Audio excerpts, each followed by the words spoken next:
की ओर सभा का ध्यान आकर्षित करना चाहते हैं। केरल की 28 वर्षीय महिला जो अपने गांव की पहली वैज्ञानिक बनी थी, उनकी मृत्यु बाढ़ के कारण हो गई। यह सिर्फ एक घटना नहीं है बल्कि एक हत्या है जो सरकार के कुप्रबंधन के कारण हुई है। आखिर कब तक ये बात सजाने जाती रहेगी? क्या सरकार इसकी पुष्टि कर सकती है? उत्तरी बिहार में हजारों की संख्या में लोग अपनी जान गंवा रहे हैं। क्या सरकार इसकी पुष्टि कर सकती है? पानी में रसायन घुल रहे हैं, मुझसे पता नहीं कितने नवजातों की जाने जा रही है। क्या सरकार इसकी पुष्टि कर सकती है? सरकार आखिरकार ऐसे कौन से कानून बना रही है जिससे ना कोई लाभ मिल रहा है, ना तो जल की गुणवत्ता सुधर रही है? क्या सरकार इसकी पुष्टि कर सकती है? धन्यवाद। महोदय, केरल की घटना वाकई बहुत दुखमयी है। इस बात से मैं भली भांति वाकिफ हूँ। प्राकृतिक आपदा किसी के पैसे को नहीं देखता और यह किसी के हाथ में नहीं है। महोदय, इस तरह का गंभीर आरोप हमारी सरकार पर न लगाएं। इस लगातार इससे लड़ने की तैयारी कर रहे हैं और जहाँ तक विषैले पानी की समस्या है, हमने यह निश्चित किया है कि कोई भी फैक्ट्री किसी तरह के रसायन को पानी में न मिला पाए। हमारी सरकार लोगों के साथ है। हम हमेशा लोगों के लिए खड़े रहेंगे। आशा है विपक्षी दल मेरे उत्तर से संतुष्ट होगी।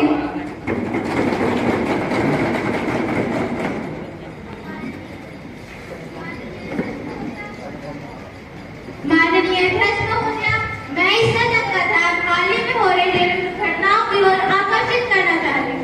यह बेहद चिंताजनक है कि इतनी उन्नत कवच सुरक्षा प्रणाली होने के बावजूद रेलवे दुर्घटनाएं लगातार हो रही है, जिसमें सैकड़ों लोगों की जान जा रही है और कई घायल हो रहे हैं।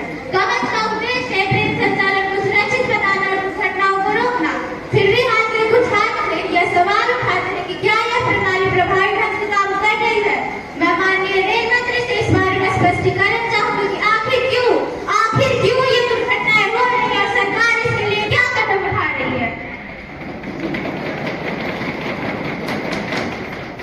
माननीय अध्यक्ष महोदय, मैं आपके माध्यम से विपक्षी दल के सदस्य को यह बताना चाहता हूँ कि रेलवे सुरक्षा हमारी प्राथमिकता है और हम लगातार इस दिशा में काम कर रहे हैं।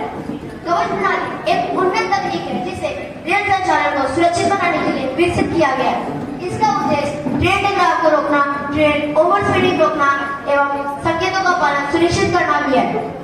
हालांकि हाल की दुर्घटनाएं एक अपवाद है जिनके पीछे कई कारक है, जिनमें मानव त्रुटि, तकनीकी विफलताएं एवं संरचनात्मक मुद्दे शामिल हैं। हम इन घटनाओं की जांच कर रहे हैं और यह सुनिश्चित करेंगे कि भविष्य में ऐसी घटनाओं को रोका जा सके। सरकार कवच प्रणाली को और बेहतर करने के लिए कदम उठा रही है एवं सिग्नलिंग सिस्टम को भी उन्नत किया जाता है। साथ ही रूटीन इंस्पेक्शन एवं सर्विस ट्रेनिंग पर भी ध्यान दिया जा रहा है ताकि किसी तकनीकी समस्या का तुरंत समाधान किया जा सके। धन्यवाद। अब विधायी कार्य की ओर बढ़ते हैं। माननीय जनजातीय कार्य मंत्री। Sir, I want to include the Hatti community of Transgiri area, Sirmaur district in the list of scheduled tribe in Himachal Pradesh. प्रश्न है, हिमाचल प्रदेश में ट्रांसगिरी के हट्टी समुदाय को अनुसूचित जनजाति का दर्जा मिले। जो इसके पक्ष में है कृपया हाँ कहें। हाँ। जो इसके विपक्ष में है कृपया ना कहें। मैं समझता हूँ कि हाँ का बहुमत है, अतः अनुमति दी जाती है। माननीय जनजातीय कार्य मंत्री। I introduce the bill speaking on the Constitution Order 3rd Amendment 2022, seeks to amend the Constitution Order 1950, which lists the tribal communities deemed to be scheduled tribes in states and union territories. I introduce the bill speaking.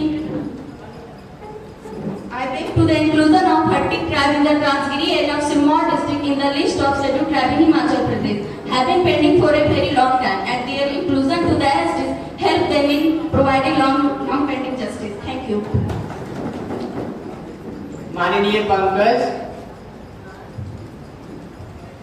Honorable Sir Speaker, as per Section 1931, scheduled tribes are termed as backward tribe living excluded and partially excluded area. The Government of India Act of 1935 called for the representatives of backward tribes in provincial assemblies.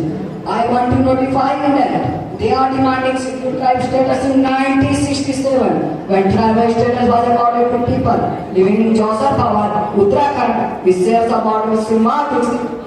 I support this proposal. Thank you. Opposition Minister Jenika. Honorable Speaker, I believe that there is no need to include the Hatha community in the STS, since it will prove counterproductive as they have already been given the status of scheduled caste community. Thus, I stand against this. Thank you. नेता विपक्ष Vishwaraj. I would like to notify Honorable Speaker sir that such demands are already defeated up and bringing this amendment how would have caused a adverse effect on the ST people of the state. Thank you. Now the Prime Minister will express her opinion on this. Honorable Speaker, I rise to support this bill and due to topographical disadvantage, the hardly living in the Kamrao, Sangram and Silari of Himachal Pradesh have lagged behind the education and government. Our government wanted to use this bill for the inclusion to bring them in the foreground. Thank you, Speaker. माननीय जनजातीय कार्य मंत्री. माननीय अध्यक्ष महोदय, मैंने माननीय सदस्य द्वारा इस विधेयक के संदर्भ में गालित की गई आपत्तियों और संदेहों को ध्यानपूर्वक सुना। मैं आपके माध्यम से सभी सभानीय सभासदों को यह आश्वस्त करना चाहती हूँ कि ये विधेयक उन सभी आपत्तियों और संदेहों का निराकरण करेगा। इस विधेयक से हड्डी समुदाय के लोगों को काफी लाभ मिलेगा तथा शिक्षा व रोजगार के अवसर भी उपलब्ध कराए जाएंगे। इससे न तो किसी अन्य समुदाय को परेशानी होगी और उनके इतने संघर्ष के परिणाम भी मिलेंगे। आशा है कि माननीय सांसदों की आशंकाओं का निराकरण हो चुका होगा। अतः मैं प्रस्ताव पेश करती हूँ कि इस विधेयक को पास किया जाए। धन्यवाद। इतनी वार्तालाप के बाद जो इसके पक्ष में है कृपया हाँ कहें, जो इसके विपक्ष में है कृपया ना कहें। मैं समझता हूँ कि हाँ का बहुमत है, हाँ का बहुमत है, हाँ का बहुमत है, अतः प्रस्ताव स्वीकृत की जाती है। प्रस्ताव की धारा 6 में संशोधन किया गया। क्या रुपेश आप इसे आगे बढ़ाना चाहेंगे? Honourable speaker, yes I move it, thank you. अब सभा के सामने प्रश्न है कि श्री रुपेश द्वारा प्रस्तुत धारा 6 में संशोधन किया गया विधेयक का हिस्सा है। जो इसके पक्ष में है कृपया हाँ कहें, जो इसके विपक्ष में है कृपया ना कहें। मैं समझता हूँ कि ना का बहुमत है, ना का बहुमत है, ना का बहुमत है, अतः संशोधन को निरस्त किया जाता है। अब प्रश्न है कि खंड 2 से 10 को विधेयक का हिस्सा बने। जो इसके पक्ष में है कृपया हाँ कहें, जो इसके विपक्ष में है कृपया ना कहें। मैं समझता हूँ कि हाँ का बहुमत है, हाँ का बहुमत है, हाँ का बहुमत है, अतः खंड 2 से 10 को विधेयक का हिस्सा है। अब प्रश्न है कि खंड 1 को अधिनियम शोध और शीर्षक विधेयक का हिस्सा बने। जिसके पक्ष में है कृपया हाँ कहें, जिसके विपक्ष में है कृपया ना कहें। मैं समझता हूँ कि हाँ का बहुमत है, हाँ का बहुमत है, हाँ का बहुमत है, अतः प्रस्ताव को पारित किया जाता है। आज का सभा कार्य यही समाप्त होता है। कल पुनः अपने समयानुसार सभा की कार्यवाही शुरू की जाएगी। धन्यवाद।